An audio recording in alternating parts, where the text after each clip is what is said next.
Dr. Mark Jangizi here with your science moment. Merry Christmas, Happy Hanukkah, happy whatever it is for you this time of year. Nothing seems normal for me because I'm in Miami and I've never experienced the holidays when it's warm and hot outside. So it frankly doesn't feel like holidays at all. Today I'm going to talk about hate speech and just a little bit on the Elon Musk side. So here we have big tech social media, which has been censoring millions of people, suspending tens of thousands or hundreds of thousands, depending on how you want to count, deboosting, blacklisting, shadow banning millions of people, including hundreds of thousands of real live scientists and public intellectuals who were fighting back against the COVID interventions. Now, there was basically no coverage or interest from those on the left media, left journalists, for 2 years or however long this has been going on, almost 3 years now.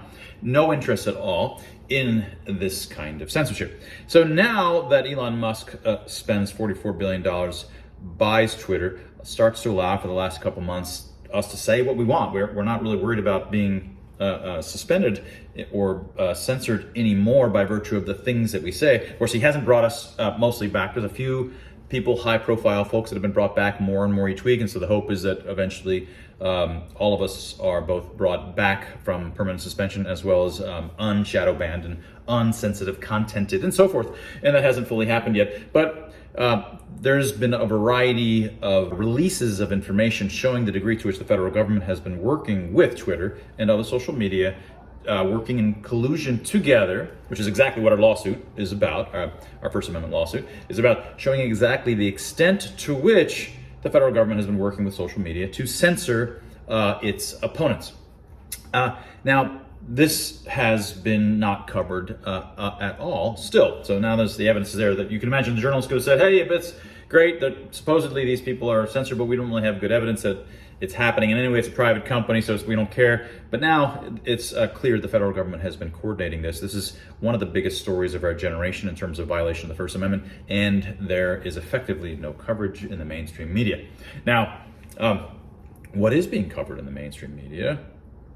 Well, it's describing Elon Musk as bringing back hatred to Twitter. It's describing that Elon Musk came back so that he could bring back QAnon and all these words, I don't even really know what they mean, all of these haters, all of these racists and homophobes and conspiracy theorists and misinformers and disinformers and just basically witches back into Twitter. So now this is laughable on its face, of course. I mean, people, but I have family members that love me that's what they believe. That's what CNN is telling them, and that's what they believe. That's what Musk is doing. He's bought Twitter so that he could bring back hatred to Twitter, right? Now, let's accept that.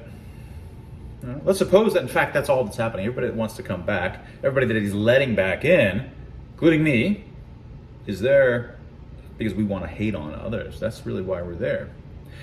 You know what the First Amendment doesn't allow the federal government to censor, amongst the many things, is hate speech.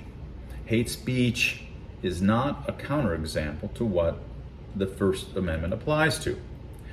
The government can't say, oh, well, this is hate speech, and so we can censor it. So these kinds of articles after articles, the first time the mainstream media is covering anything related to this is saying, well, Musk is just bringing back hate speech. And even if it is that all we have to bring is hate, they are not allowed to do that, right? This is no excuse. Well, they were hateful, and that justifies the federal government colluding with big tech to censor the hateful population, right? Accept them, give them enough rope. Sure, okay, suppose we all just want to hate. You still can't do that. And that was your science moment. Get a copy of Dr. Tim Barber and my censored book, Expressly Human. And also take a look at our Free Expression Research Institute, freex.group. Merry Christmas.